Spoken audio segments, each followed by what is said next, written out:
Bismillahirrahmanirrahim. Assalamualaikum warahmatullahi wabarakatuh. Selamat pagi, siang, sore, dan malam bagi seluruh asisten laboratorium anatomi Fakultas Kedokteran Universitas 11 Maret.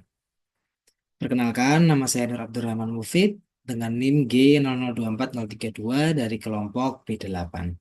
Pada kesempatan kali ini, setelah memaparkan anatomi dari traktus respiratorius superior dan eh, anatomi core, saya akan membahas mengenai traktus respiratorius inferior. Seperti yang sudah disampaikan tadi, traktus respiratorius dibagi menjadi dua, yaitu traktus respiratorius superior dan inferior.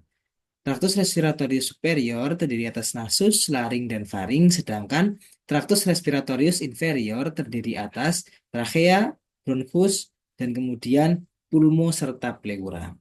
Kita akan membahas kepada trachea dan bronkus. Jadi di sini bisa dilihat setelah ada laring dan ini krikoid, kemudian di bawah sini adalah trachea. Dan kemudian bercabang menjadi bronkus.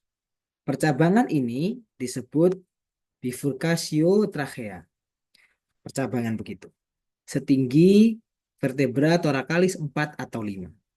Kemudian di antara percabangan tersebut terdapat sebuah peninggian disebut sebagai karina. Karina adalah peninggian, di sana ada sebuah sensor batuk.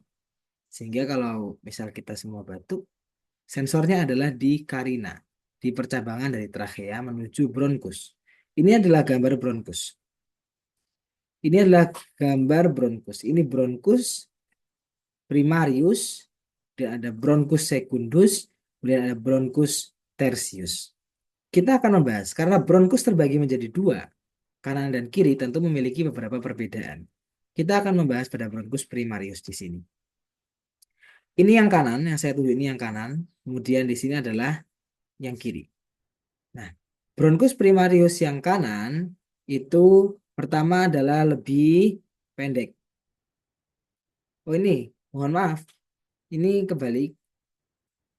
Oke, jadi beberapa perbedaannya, bronkus primarius yang kanan itu lebih lebih panjang, bronkus primarius yang kiri itu lebih pendek. Kebalik. Bronkus primarius yang kanan lebih pendek, bronkus primarius yang kiri lebih panjang. Kalau dia lebih pendek, maka dia tentu diameternya lebih kecil.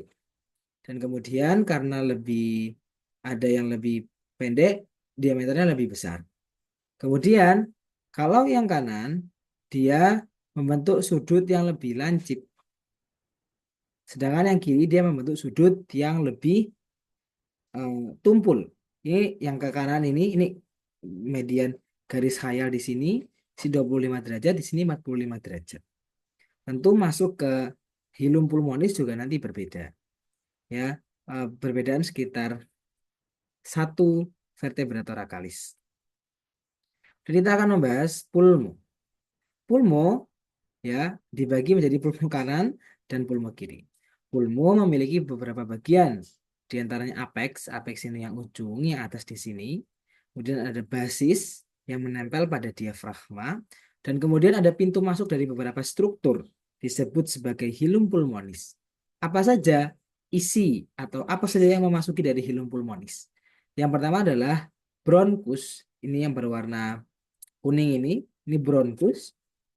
Kemudian yang berwarna biru adalah arteri pulmonalis.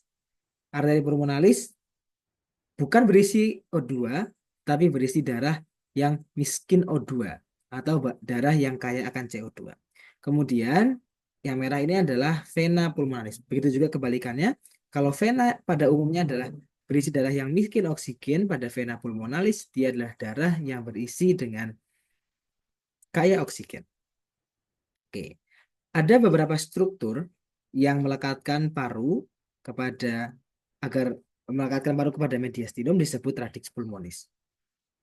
Oke, kemudian kita akan membahas kepada pleura.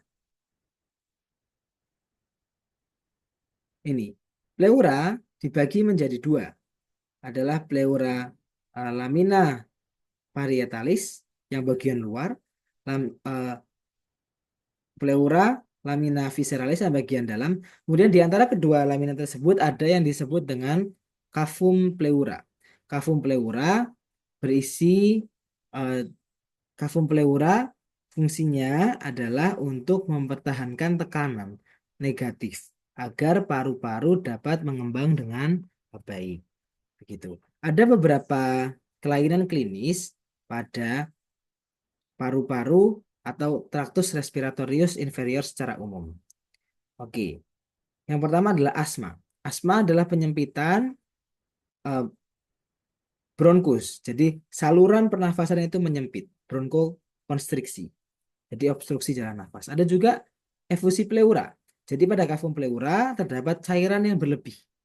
Jadi kafum pleura tadi cairannya harus sedikit, tapi ini berlebih sehingga mengakibatkan paru sulit mengembang. Kemudian ada hemotoraks. Kavum pleura terisi oleh hem atau terisi oleh darah. Ada juga piotoraks, yaitu kavum pleura terisi oleh nanah. Ada beberapa prosedur yang ada pada traktus respiratorius inferior. Yang pertama adalah tracheostomi, pembedahan dengan membuka trachea. Di trachea sini, torakosentesis adalah untuk mengeluarkan cairan atau nanah atau darah dengan memasukkan jarum di atas koste. Kenapa di tepi atas koste? Agar tidak mengenai dari arteri venus nervus, arteri vena nervus intercostalis. Ada juga torakostomi. Jadi memasukkan selang ke dalam kafum pleura untuk mengambil cairan pleura tadi. Ada torakotomi. Jadi dia adalah prosedur invasif dengan menginsisi dinding toraks untuk mengakses kafum toraks. Sekian dari apa yang bisa saya sampaikan. Semoga dapat bermanfaat. Mohon maaf atas segala kesalahan. Assalamualaikum warahmatullahi wabarakatuh.